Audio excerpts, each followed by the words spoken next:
ഈ സമയത്ത് പാട്ട് പാടി നമ്മെ സഹായിക്കുവാൻ സിസ്റ്റർ റൂബി സിസ്റ്റർ ലൈനിലേക്ക് ക്ഷണിക്കുന്നു. ഫിലഡൽഫിയ എന്ന സിസ്റ്റർ ലൈനിൽ കടന്നു വന്നിട്ടുണ്ടെങ്കിൽ പാട്ട് പാടി സഹായിക്കണമേ. Happy birthday.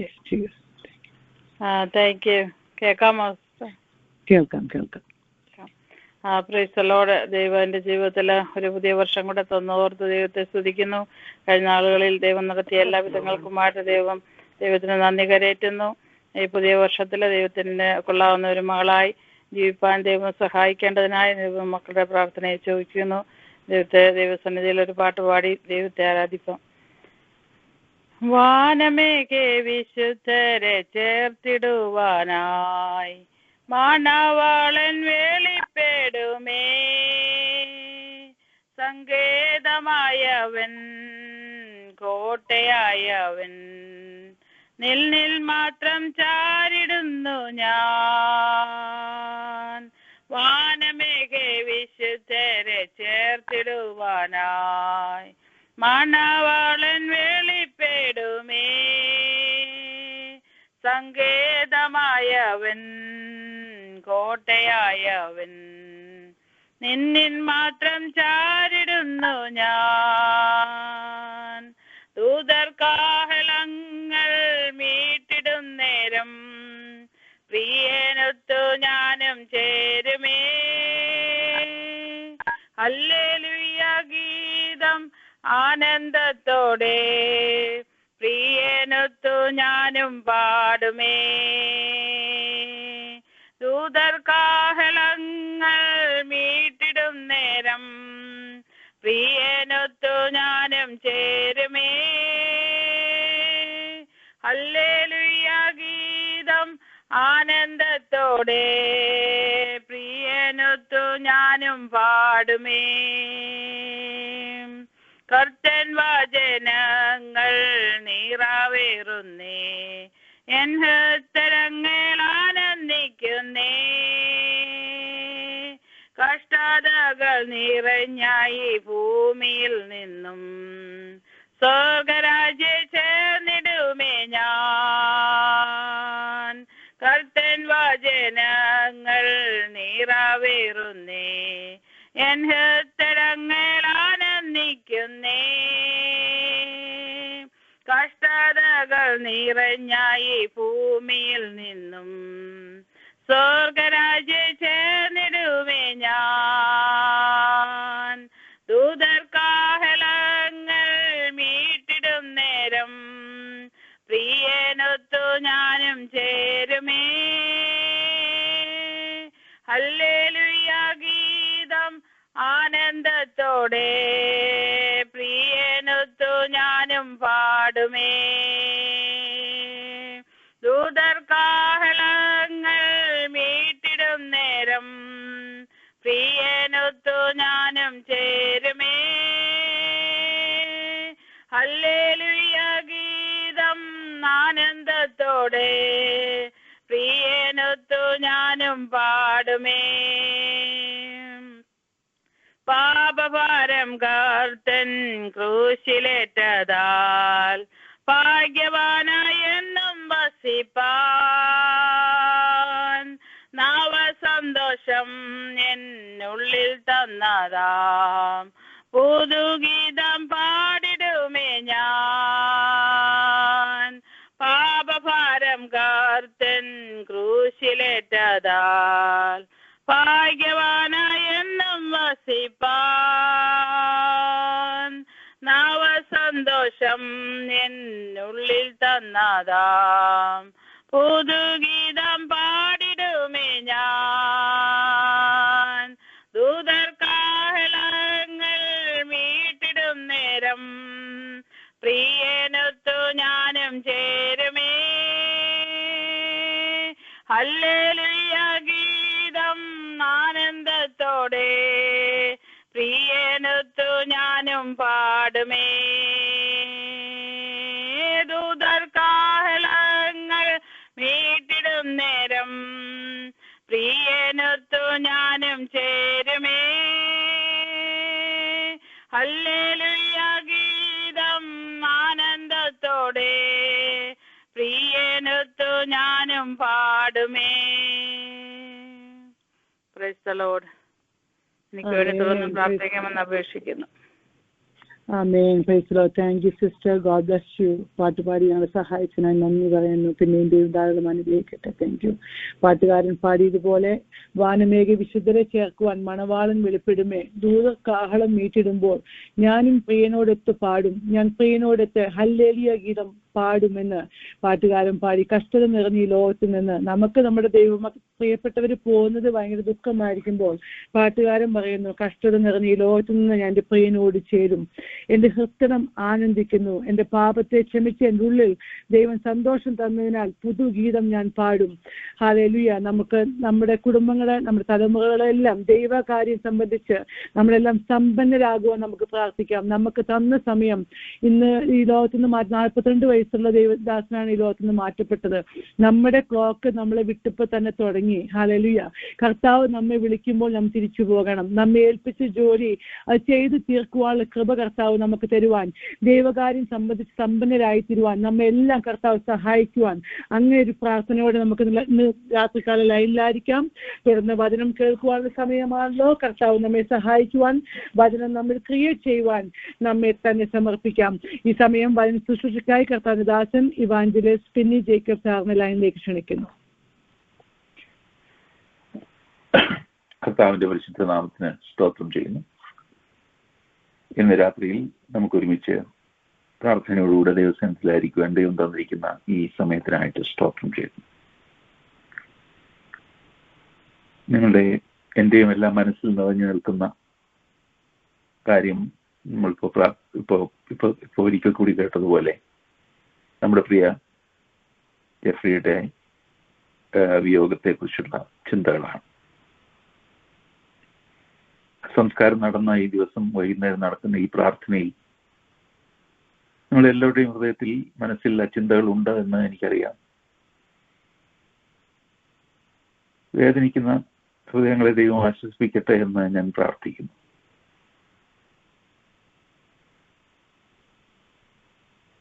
ഈ കൂട്ടായ്മകളിൽ ഒത്തുചേരുവാനും കുടുംബത്തോടൊപ്പം ദുഃഖിക്കുവാനും അവരെ ആശ്വസിപ്പിക്കുവാനും എല്ലാം ദൈവം ഉപയോഗിക്കുന്ന സഹോദരി സഹോദരന്മാർക്കായിട്ട്, അതിന് നേതൃത്വം കൊടുക്കുന്ന ദൈവദാസന്മാർക്കായിട്ട് എല്ലാം ഞാൻ ദൈവത്തിന് സ്തോത്രം ചെയ്യുന്നു. കർത്താവിന്റെ സന്നിധിയിൽ ഏറ്റവും വിലയേറിയ ശുശ്രൂഷയാണ് ഇങ്ങനെ നിർവഹിക്കപ്പെടുന്നത് എന്ന് ഞാൻ തിരിച്ചറിയുന്നു. അതറിയുകയും അങ്ങനെ ആ ശുശ്രൂഷകൾക്ക് സമയമോ ബുദ്ധിമുട്ടുകളോ വകവയ്ക്കാതെ പകലന്യെ ത്യാഗമനോഭാവത്തോടുകൂടി പ്രവർത്തിച്ച സഹോദരി സഹോദരന്മാരെ, പ്രിയ ദേവദാസന്മാരെ എല്ലാവരെയും നന്ദിയോടുകൂടി ഞാൻ ഓർക്കുകയും ദൈവത്തിന് സ്തോത്രം ചെയ്യുകയും ചെയ്യുന്നു. ഇത്തരം ഘട്ടങ്ങളിലാണ് സഹോദര സ്നേഹത്തിന്റെ വില നമ്മളും ലോകവും തിരിച്ചറിയേണ്ടത്. ദൈവത്തിന്റെ കൃപക്കായിട്ട് ഞാൻ ഒരിക്കൽ കൂടി നന്ദിയോടുകൂടി സ്തോത്രം ചെയ്യുന്നു. ഈ ദിവസങ്ങളിൽ കേൾക്കപ്പെട്ട ദൈവവചനങ്ങൾക്കായിട്ട് ദൈവത്തിന് നന്ദി പറയുന്നു. ദൈവവചനം ഹൃദയങ്ങളെ ആശ്വസിപ്പിക്കുന്നത് പോലെ മറ്റൊരു കാര്യത്തിനും ഹൃദയങ്ങളെ ആശ്വസിപ്പിക്കുവാൻ കഴിയുകയില്ല എന്ന് നമുക്കറിയാം. ഈ വചനങ്ങളെ കൊണ്ട് അന്യോന്യം ആശ്വസിപ്പിച്ചുകൊള്ളുമെന്നാണല്ലോ കർത്താവ് പറയുന്നത്. അതുകൊണ്ട് ആ ഒരു പശ്ചാത്തലത്തിലാണ് ഇന്ന് നമ്മൾ ദൈവവചനത്തിന് മുമ്പാകെ ഇരിക്കുന്നത്. ചില ചിന്തകൾ, ധ്യാനങ്ങൾ ഞാൻ നിങ്ങളുടെ മുമ്പിൽ അവതരിപ്പിക്കുമ്പോൾ ആ പശ്ചാത്തലമാണ് അതിനുള്ളത് എന്ന് ഞാൻ പ്രത്യേകിച്ച് പറയേണ്ടതില്ലല്ലോ. 103-ാം സങ്കീർത്തനത്തിന്റെ ചില വാക്യങ്ങൾ ഞാൻ വായിക്കുന്നു. നമുക്കെല്ലാം വളരെ പരിചയമായിട്ടുള്ള വാക്യങ്ങളാണ്. ഇതിലൂടെ പറയുന്നത് 103-ാം സങ്കീർത്തനം 13 മുതൽ 15 വരെയുള്ള വാക്യങ്ങൾ. മനുഷ്യന്റെ ആയുസ് പുല്ലുപോലെയാകും, വയലിലെ പൂ പോലെ അവൻ പൂക്കുന്നു, കാറ്റ് അതിന്മേൽ അടിക്കുമ്പോൾ അത് ഇല്ലാതെ പോകുന്നു, അതിന്റെ സ്ഥലം പിന്നെ അതിനെ അറിയുകയുമില്ല. മനുഷ്യന്റെ ആയുസ് പുല്ലുപോലെയാകും, വയലിലെ പൂ പോലെ അവൻ പൂക്കുന്നു.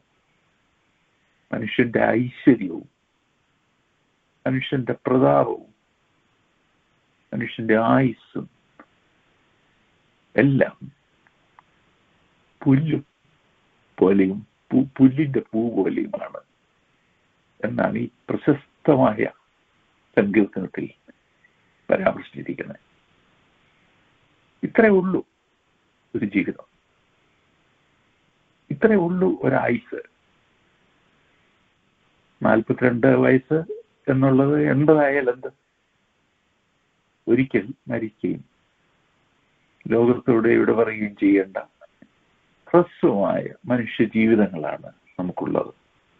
സങ്കീർത്തനങ്ങളിൽ, പല സങ്കീർത്തനങ്ങളിലും ഈ ഹ്രസ്വതയെക്കുറിച്ച്, ഈ ചുരുങ്ങിയ ജീവിതത്തെക്കുറിച്ച് വളരെ സോബറിംഗ് ആയിട്ടുള്ള ചിന്തകളുണ്ട്. വളരെ സോബറിംഗ് ആയിട്ടുള്ള ചിന്ത, പ്രത്യേകിച്ച് മരണ വീടുകളിൽ, സംസ്കാര ശുശ്രൂഷകളിലൊക്കെ പങ്കെടുക്കുമ്പോൾ ആ ചിന്തകൾ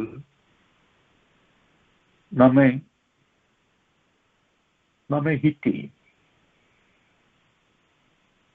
അത് പഴയ പാട്ടുകാരൻ പറഞ്ഞു, it's well with my soul.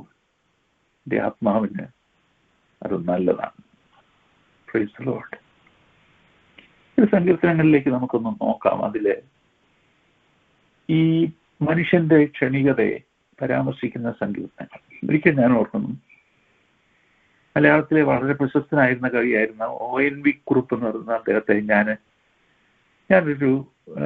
പത്രത്തിൽ ജോലി ചെയ്തുകൊണ്ടിരുന്ന കാലത്ത് ഞാൻ അദ്ദേഹത്തെ ഇന്റർവ്യൂ ചെയ്യാൻ വേണ്ടിയിട്ട് തിരുവനന്തപുരത്ത് ശാസ്ത്രമംഗലം എന്ന് പറയുന്ന സ്ഥലത്ത് അദ്ദേഹത്തിന്റെ ഭവനത്തിൽ പോയത് ഞാൻ ഓർക്കുന്നു. അവിടെ ചെന്ന് സംസാരിച്ചുകൊണ്ടിരിക്കുമ്പോൾ പ്രശസ്തനായ കേരളത്തിലെ പ്രശസ്തനായ കവി മനുഷ്യന്റെ ഹ്രസ്വമായ ജീവിതത്തെക്കുറിച്ച് പറഞ്ഞു. വേദപുസ്തകത്തിൽ, ബൈബിളിൽ അതേപ്പറ്റി പറഞ്ഞിരിക്കുന്നത് എനിക്ക് വളരെ ഇഷ്ടമാണ്. അദ്ദേഹം പറഞ്ഞു, ക്ഷണികൻ എന്ന വാക്കാണ് ബൈബിളിൽ ഉപയോഗിച്ചിരിക്കുന്നത്. ക്ഷണികൻ, എത്ര നല്ലൊരു വാക്കാണത് എന്ന് അദ്ദേഹം തന്നെ ഇങ്ങോട്ട് എന്നോട് പറയുവാനിടയായിട്ടുണ്ട്. ക്ഷണികൻ, ക്ഷണം എന്ന് വെച്ചാൽ ഒരു നിമിഷ നേരത്തേക്ക് ജീവിക്കുന്നവൻ എന്ന അർത്ഥത്തിൽ ക്ഷണികൻ എന്ന വാക്ക് എത്ര മനോഹരമാണ് എന്ന് അദ്ദേഹം പറയുവാനിടയായിത്തീർന്നു. ഞാൻ അപ്പോഴാണ് അതിനെപ്പറ്റി ചിന്തിച്ചത്. ക്ഷണികൻ എന്ന വാക്ക് ഉപയോഗിച്ചിരിക്കുന്നത് ഏത് സങ്കീർത്തനത്തിലാണ് നിങ്ങൾക്കറിയാമല്ലോ? 39-ാമത്തെ സങ്കീർത്തനത്തിലാണ്. ആ സങ്കീർത്തനം പലപ്പോഴും മരണത്തിന്റെ പശ്ചാത്തലത്തിൽ വായിച്ച് കേൾക്കാറുള്ള ഒരു സങ്കീർത്തനമാണ്. അതിനകത്ത് ഇങ്ങനെയാണ് ആ വാക്യങ്ങൾ നമ്മൾ കാണുന്നത്. 37-ാമത്തെ സങ്കീർത്തനം, ഞാൻ എത്ര ക്ഷണികൻ എന്ന് ഞാൻ അറിയുമാറാകട്ടെ. ഞാൻ എത്ര 39-ാം സങ്കീർത്തനം അതിലിങ്ങനെ പറയുന്നു, യഹോവേ എന്റെ അവസാനത്തെയും എന്റെ ആയുസ് എത്ര എന്നതിനെയും എന്നെ അറിയിക്കണമേ. ഞാൻ എത്ര ക്ഷണികൻ എന്ന് ഞാൻ അറിയുമാറാകട്ടെ. ഇതാ നീ എന്റെ നാളുകൾ 4 വിരൽ നീളമാക്കിയിരിക്കുന്നു. എന്റെ ആയുസ് നിന്റെ മുമ്പാകെ ഏതുമില്ലാത്തതുപോലെ ഇരിക്കുന്നു. ഏത് മനുഷ്യനും ഉറച്ചു നിന്നാലും ഒരു ശ്വാസം അത്രേ. മനുഷ്യരൊക്കെയും വെറും നിഴലായി നടക്കുന്നു നിശ്ചയം. അവർ വ്യർത്ഥമായി പരിശ്രമിക്കുന്നു നിശ്ചയം. അവർ ധനം സമ്പാദിക്കുന്നു, ആരനുഭവിക്കുമെന്ന് അറിയുന്നില്ല. സങ്കീർത്തനത്തിൽ പറയുക, ഞാൻ എന്താ എന്റെ നാളുകളെ നീ 4 വിരൽ നീളമാക്കിയിരിക്കുന്നു. കവിതകളില് നമ്മൾ ഇത് വായിച്ചിട്ടുണ്ട്. എത്രയോ കവിതകളിൽ നമ്മൾ ഇത് കണ്ടിട്ടുണ്ട്. ഏത് ഭാഷയിലാണെങ്കിലും വളരെയേറെ പരാമർശിക്കപ്പെട്ടിട്ടുള്ള, വളരെയേറെ ട്രീറ്റ് ചെയ്യപ്പെട്ടിട്ടുള്ള വിഷയമാണ് മനുഷ്യന്റെ ക്ഷണികത. ആ പുഷ്പമേ അഖിലതുംഗപദത്തിൽ എത്ര ശോഭിച്ചിരുന്നൊരു രാജ്ഞി കണക്കേ നീ ശ്രീഭൂവിൽ അസ്ഥിര, ഇങ്ങനെ പറയുന്ന മനോഹരമായ കവിത. അല്ലെങ്കിൽ ജോർജ് ഹെർബർട്ട് എന്ന് പറയുന്ന അദ്ദേഹത്തിന്റെ പ്രശസ്തമായ ഇംഗ്ലീഷില്, sweet rose whose hue angry and brave bids the rash gazer wipe his eye, thy root is ever in its grave, thou must die. നല്ല റോസാപുഷ്പമേ, നിന്റെ വേരുകൾ നിന്റെ ശവകുടീരത്തിൽ തന്നെയാണ് നിൽക്കുന്നത്. സ്വീറ്റ് ഡേ, അല്ലെങ്കിൽ ഓരോ നല്ല വിഷയങ്ങളെയും എടുത്തിട്ട് എത്ര ക്ഷണികമാണ് എന്ന് പറയുക. പക്ഷെ ശരിക്കും മനുഷ്യന്റെ ചിന്തകളെ വളരെ ഉലയ്ക്കുന്ന, മനുഷ്യന്റെ ചിന്തകളെ സോബറാക്കുന്ന ജീവിതത്തിന്റെ യാഥാർത്ഥ്യമാണ് മരണം. മറ്റൊരു സങ്കീർത്തനത്തിലേക്ക് നമുക്ക് നോക്കിയാൽ നമ്മുടെ എല്ലാ മരണ വീട്ടുകളിലും വായിക്കാറുള്ള സങ്കീർത്തനം 90 സങ്കീർത്തനം. മോശ അഹരോന്റെ മരണത്തിൽ പാടിയതാണ്. ആ സങ്കീർത്തനത്തിൽ നമ്മൾ എന്താ വായിക്കുന്നത്? 90 സങ്കീർത്തനത്തിൽ നമ്മൾ വരുമ്പോൾ നമ്മൾ അവിടെ ക്ഷണികതയെ പറ്റി പറയുന്നു. ഞങ്ങളുടെ ആയുഷ്കാലം 70 സംവത്സരം, ഏറെ ആയാൽ 80 സംവത്സരം. അതിന്റെ പ്രതാപം പ്രയാസവും ദുഃഖവും അത്രേ. എത്ര മനോഹരമായിട്ട് അത് പറഞ്ഞിരിക്കുന്നത്. അതിന്റെ പ്രതാപം പ്രയാസവും ദുഃഖവും അത്രേ. അത് വേഗം തീരുകയും ഞങ്ങൾ പറന്നു പോവുകയും ചെയ്യുന്നു. ഞങ്ങളുടെ നാളുകളൊക്കെയും നിന്റെ ക്രോധത്തിൽ കഴിഞ്ഞുപോയി. ഞങ്ങളുടെ സംവത്സരങ്ങളെ ഞങ്ങൾ ഒരു നെടുവീർ പോലെ കഴിക്കുന്നു. എത്ര മനോഹരമായിട്ടാണ് പറഞ്ഞത്. ഞങ്ങൾ ജ്ഞാനമുള്ള ഒരു ഹൃദയം പ്രാപിക്കത്തക്കവണ്ണം ഞങ്ങളുടെ നാളുകളെ എണ്ണുവാൻ ഞങ്ങളെ ഉപദേശിക്കണമേ.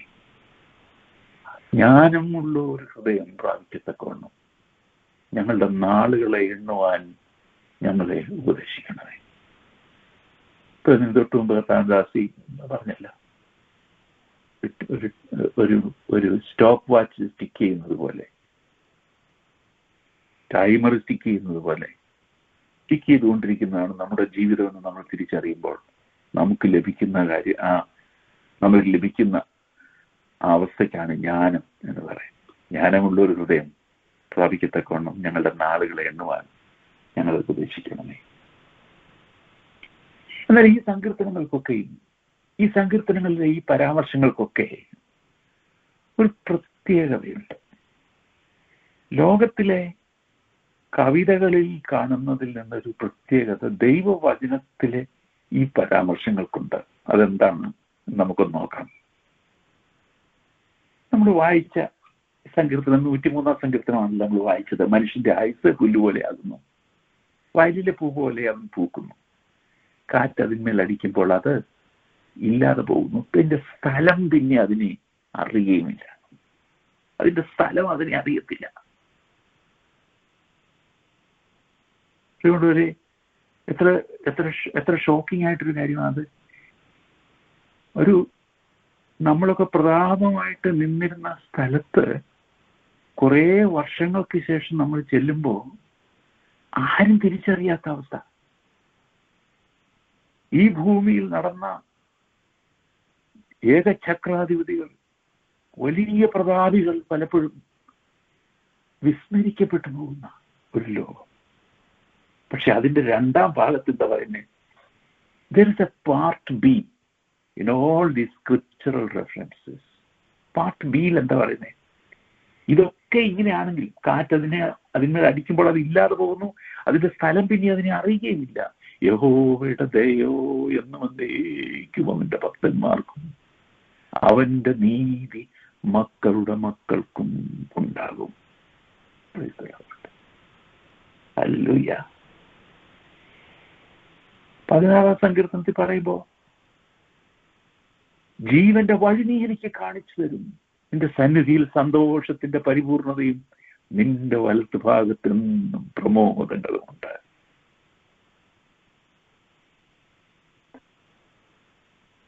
സങ്കീർത്തനത്തിൽ പറയുമ്പോ യഹോവേ മടങ്ങി വരണമേ, എത്രത്തോളം താമസം, അടിയങ്ങളോട് സഹതാപം തോന്നണമേ. അപ്പൊ ദൈവത്തിന്റെ ഒരു മടങ്ങി വരവ്, കർത്താവിന്റെ ഒരു മടങ്ങി വരവ്, ജീവിതത്തിന്റെ പ്രത്യാശ നൽകുന്ന വചനങ്ങളുടെ ഒരു പാർട്ട് ബി ഈ പരാമർശങ്ങൾക്കൊക്കെ നമുക്ക് കാണാനായിട്ട് കഴിയും.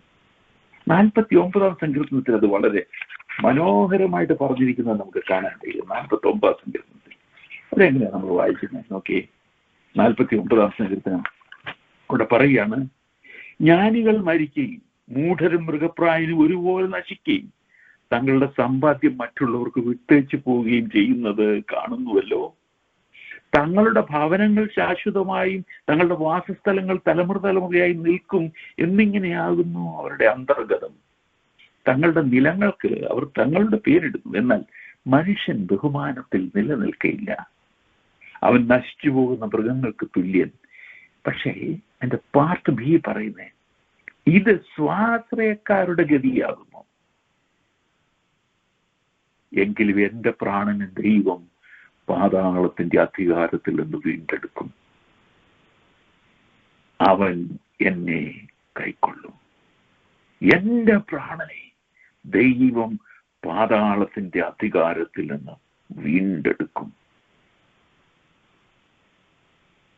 ദൈവവചനത്തിന്റെ മാത്രം ഒരു പ്രത്യേകതയാണ്. പ്രത്യാശയുടെ ഒരു വചനം. ആശയ്ക്ക് വിരോധമായി ആശയോടുകൂടി കാത്തിരിക്കുന്നു. പൗലൂസിന്റെ ഭാഷയിൽ പറഞ്ഞാൽ, ആകയാൽ ഇനി കാണുന്നതിനായി ഒരുവൻ പ്രത്യാശിക്കുന്നത് എന്തിന്? കാണാത്തതിനായി പ്രത്യാശിക്കുന്നുവെങ്കിലോ അതിനായി ക്ഷമയോടെ കാത്തിരിക്കുന്നു.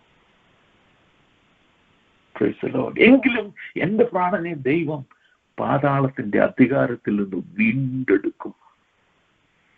പഴയ നിയമത്തിൽ പോലും ഈ പ്രത്യാശയുടെ വചനങ്ങൾ നമുക്ക് കാണാനായിട്ട് കഴിയും. ദാനിയേലിനെ പറ്റി പറയുമ്പോൾ, ദാനിയേലേ, നീ വളരെ കഷ്ടതകൾ ജീവിതത്തിൽ അനുഭവിച്ചവനാണ്. നിനക്കെതിരെ ധാരാളം ഗൂഢാലോചനകൾ, നിന്നെ നിന്റെ ദേശത്ത് നിന്ന് പറിച്ചെടുത്ത് മറ്റൊരു ദേശത്തേക്ക് പ്രവാസിയായി അയച്ചതാണ്. നീ ഒരു അനാഥനെ പോലെ, നീ വേറൊരു രാജ്യത്ത് ഒരു അശരണനെ പോലെ ആയിത്തീർന്നവനാണ്. ഈ കഷ്ടതകളിലൂടെ എല്ലാം നീ കടന്നുപോയെങ്കിലും ദാനിയേലേ, ഇപ്പോൾ നീ പോയിക്കൊള്ളുക. കാലാവസാനത്തിൽ നിന്റെ ഓഹരി പ്രാപിപ്പാൻ നീ എഴുന്നേറ്റ് വരും. That is the hope that the scripture gives. മറ്റൊരു വാക്യം നമുക്ക് വായിക്കാം. അത് പത്രോസിന്റെ ലേഖനത്തിൽ പത്രോസ് പറയുന്നത്,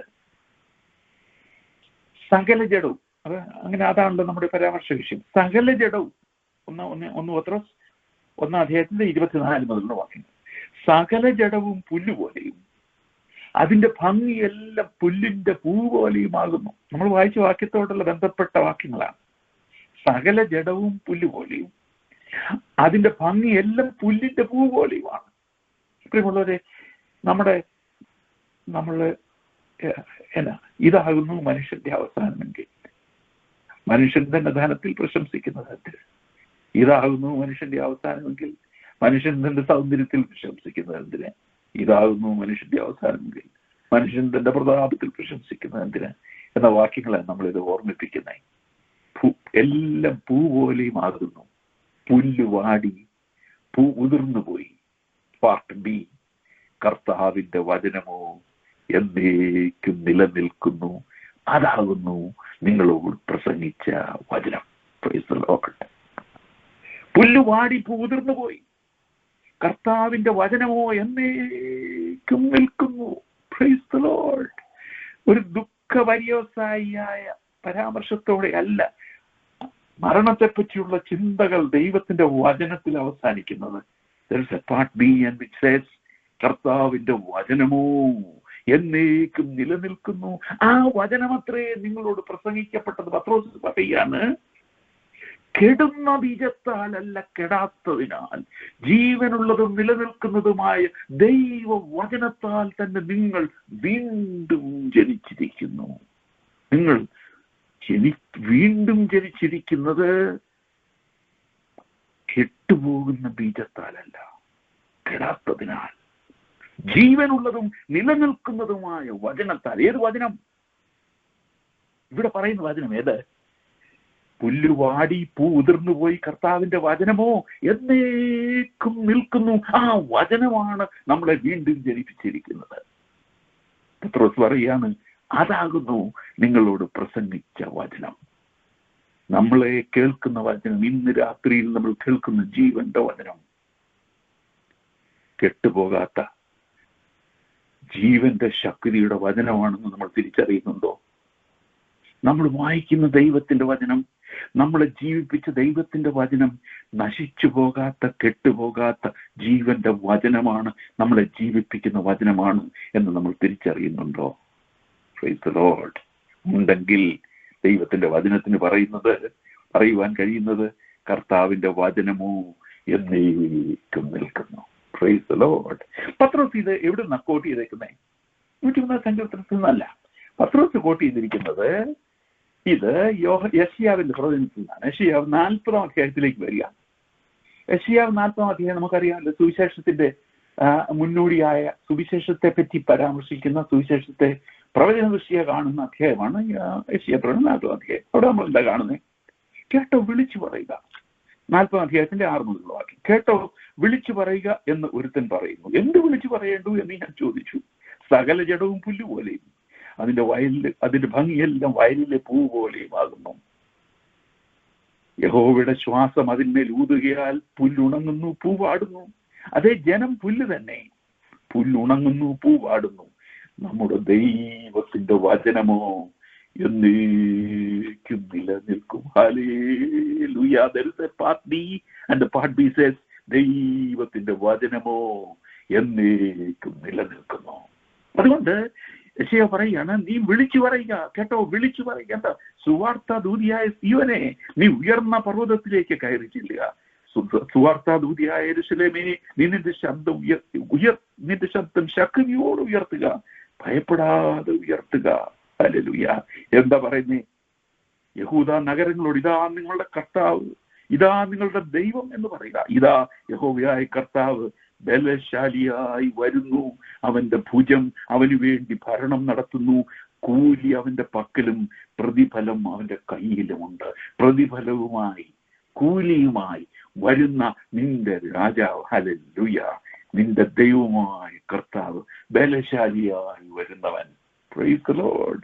അവൻ വന്ന്, ഹല്ലേലൂയ, ഫിലിപ്പിയ ലേഖനം 3:21 വാക്യം നമുക്കെല്ലാം കാണാനറിയാവുന്ന വാക്യമാണ്.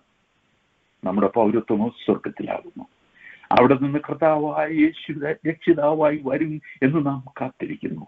അവൻ വന്ന് സകലത്തെയും തനിക്ക് കീഴ്പ്പെടുത്തുവാൻ കഴിയുന്ന തന്റെ വ്യാപാര ശക്തി കൊണ്ട് നമ്മുടെ താഴ്ചയുള്ള ശരീരത്തെ അവന്റെ മഹത്വമുള്ള ശരീരത്തോട് അനുരൂപമാക്കി രൂപാന്തരപ്പെടുത്തും. That is the hope that the scripture gives. Praise the Lord. ഇതാണ് യെശയ്യാവിന് പറയുവാനുള്ളത്. ഇതാണ് പത്രോസിന് പറയുവാനായിട്ടുള്ളത്. ദൈവത്തിന്റെ ദാസന്മാർക്കെല്ലാം പറയുവാനുള്ളത്. ഹല്ലേലൂയ. ഒരുവൻ അധികാരം പ്രാപിച്ചിരിക്കുന്നു. ഒരുവൻ ജയശാലിയായി വരുന്നു. മരണത്തെ തോൽപ്പിച്ച് ഒരുവൻ വരുന്നു, മടങ്ങി വരുന്നു. അവൻ വന്നിട്ട് എന്ത്? കൂലി അവന്റെ കയ്യിലും പ്രതിഫലം അവന്റെ പക്കലുമുണ്ട്. Price the Lord. കർത്താവ് അതിനെപ്പറ്റി പറഞ്ഞത് എന്താണെന്ന് നമുക്ക് നോക്കാം.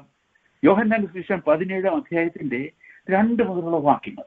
ഈ വാക്യങ്ങളൊക്കെ നിങ്ങൾ ശ്രദ്ധിച്ചിട്ടുള്ള വാക്യങ്ങളാണെങ്കിലും ഞാൻ ഒരിക്കൽ കൂടി നിങ്ങളുടെ മനസ്സാക്ഷിയുടെ മുന്നിലേക്ക് ഞാൻ ആ വാക്യങ്ങളെ കൊണ്ടുവരികയാണ്. എന്താ പറയുന്നു? നീ അവന് നൽകിയിട്ടുള്ളവർക്കെല്ലാം, യേശുക്രിസ്തു പ്രാർത്ഥനയിൽ പറയുകയാണ്, അവരോഹിത പ്രാർത്ഥനയിൽ യേശുക്രിസ്തു പറയുന്നതാണ്, നീ അവന് നൽകിയിട്ടുള്ളവർക്കെല്ലാം അവൻ നിത്യജീവനെ കൊടുക്കേണ്ടതിന് നീ സകല ജഡത്തിന്മേലും അവൻ അധികാരം നൽകിയിരിക്കുന്നുവല്ലോ. ഹല്ലേലൂയ. നമ്മളെന്തോ വായിച്ച വാക്യങ്ങളിൽ നമ്മളെന്താ കണ്ടേ?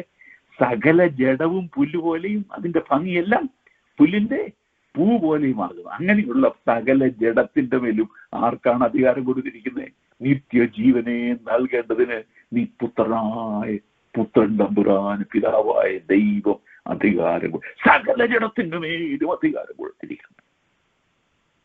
ഹല്ലേലൂയ. നമ്മുടെ ശരീരത്തിന്മേൽ അധികാരമുള്ളവൻ, നമ്മുടെ ജീവന്റെ മേൽ അധികാരമുള്ളവൻ.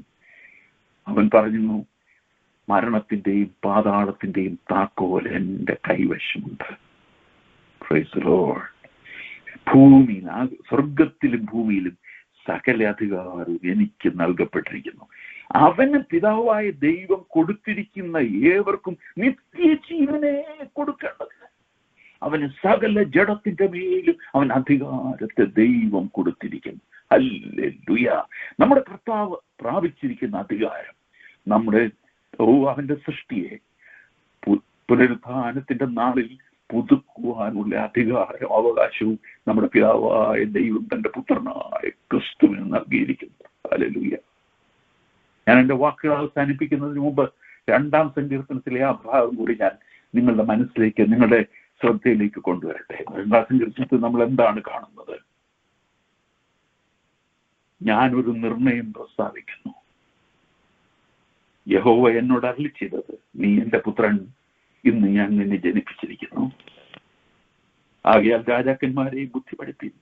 എന്നോട് ചോദിച്ചു കൊള്ളുക, ഞാൻ നിനക്ക് ജാതികളെ അവകാശമായി വംശങ്ങളുടെ ഭൂമിയുടെ അറ്റങ്ങളെ കൈവശമായി തരും. ആകയാൽ രാജാക്കന്മാരെ ബുദ്ധി പഠിപ്പി. ഭൂമിയിലെ ന്യായാധിപന്മാരെ ഉപദേശം ഇതാ ഞാനൊരു നിർണയം പ്രസ്താവിക്കുന്നു. ഞാൻ എൻ്റെ വിശുദ്ധ പർവ്വതമായ സിയോനിൽ ഞാൻ എൻ്റെ രാജാവിനെ വാഴിച്ചിരിക്കുന്നു. ഹല്ലേലൂയ. അതുകൊണ്ട് സങ്കീർത്തനക്കാരൻ പറയുവാൻ കഴിയുന്നേ, നിങ്ങൾ വഴിയിൽ വെച്ച് നശിച്ചു പോകാതിരിക്കേണ്ടതിന് പുത്രനെ ചുംബിപ്പീൻ. ഹല്ലേലൂയ. അവനെ നമ്മൾ നമ്മുടെ രക്ഷകനും കർത്താവുമായി സ്വീകരിക്കുമ്പോൾ, അവനെ നമ്മുടെ സർവസ്വവുമായി നമ്മൾ കാണുമ്പോൾ നമുക്ക് പറയുവാൻ കഴിയുന്നത്, എന്റെ ദേശം ഈ ഭൂമിയല്ല. അന്യനായി സാധു ഹാമിൻ ദേശം വിട്ടുപോകുന്നു. മേലിൽ യെരൂശലേം എന്നെ ചേർത്തുകൊള്ളുവാൻ ഒരുങ്ങിത്തൻ ശോഭയേറും വാതിലുകൾ എനിക്കായി തുറക്കുന്നു. ഹല്ലേലൂയ. എന്റെ നിത്യഭവനം എനിക്ക് വേണ്ടി ഒരുങ്ങുന്നു. എന്റെ ദേശം ഈ ഭൂമിയല്ല. ഞാനിവിടെ അന്യനും പരദേശിയുമാണ്. എന്റെ ആയുഷ്കാലം 70 സംവത്സരം, ഏറെയായാൽ 80 സംവത്സരം. അത് വേഗം തീരുകയും, പ്രൈസ് ദി ലോർഡ്, മോശയുടെ ഭാഷയിൽ പറഞ്ഞാൽ ഞാൻ പറന്നു പോവുകയും ചെയ്യുന്നു. Hallelujah. This world is not my home. I'm just a passing through. My treasures are laid up somewhere beyond the blue. Hallelujah. I am just passing through. നമുക്ക് കർത്താവിലേക്ക് നമ്മുടെ ഈ സന്ധ്യാസമയം നമുക്ക് നോക്കാം. നമ്മൾ ഈ ഭൂമിയോടുള്ള അറ്റാച്ച്മെന്റില് നമ്മൾ ദൈവത്തെ സ്വർഗത്തെ മറന്ന് നിത്യജീവനെ മറന്ന് മുമ്പോട്ട് പോകുന്നുവെങ്കിൽ ജെഫ്രിയുടെ മരണം, അനേക ദൈവമക്കളുടെ മരണം, നമ്മുടെ ചുറ്റും കാണുന്ന മരണങ്ങൾ നമ്മളെ ഒരു നിമിഷം സോബറാക്കട്ടെ, ഒരു നിമിഷം നമ്മൾ ചിന്തിപ്പിക്കട്ടെ. ഹല്ലേലൂയ. അല്പമായ ഈ ജീവിതം, 4 വിരൽ നീളമാക്കിയിരിക്കുന്ന ജീവിതം, പുല്ലുപോലെയുള്ള ജീവിതം, പുല്ലിന്റെ പൂ പോലെയുള്ള അതിന്റെ പ്രതാപം, അത് വേഗം തീരും. നമ്മൾ പറന്നു പോകേണ്ടവരാണ് എന്ന് നമ്മളെ ഓർമ്മിപ്പിക്കുന്നു. മാത്രമല്ല, നമ്മുടെ കർത്താവ് മരണത്തിന്റെ മേലും പാതാളത്തിന്റെ മേലും അധികാരമുള്ളവനായി, സകല ജഡത്തിന്റെ മേലും അധികാരമുള്ളവനായി. Praise the lord. താഴ്ചയുള്ള ശരീരത്തെ അവന്റെ മഹത്വമുള്ള ശരീരത്തോട് അനുരൂപമാക്കി രൂപാന്തരപ്പെടുത്തുവാൻ കഴിയുന്ന അവൻ സർവശക്തിയുള്ള ദൈവമായി നമ്മുടെ രാജാവ് സിയോനിൽ വാഴിക്കപ്പെട്ടിരിക്കുന്നു. ഇതോർത്ത് നമുക്ക് ദൈവത്തിന് സ്തോത്രം ചെയ്യാം, സ്തുതിക്കാം, പ്രത്യാശയാൽ നിറയപ്പെടാം. ദൈവമായ കർത്താവ് ഈ വചനങ്ങളാൽ നമ്മെ അനുഗ്രഹിക്കുമാറാകട്ടെ.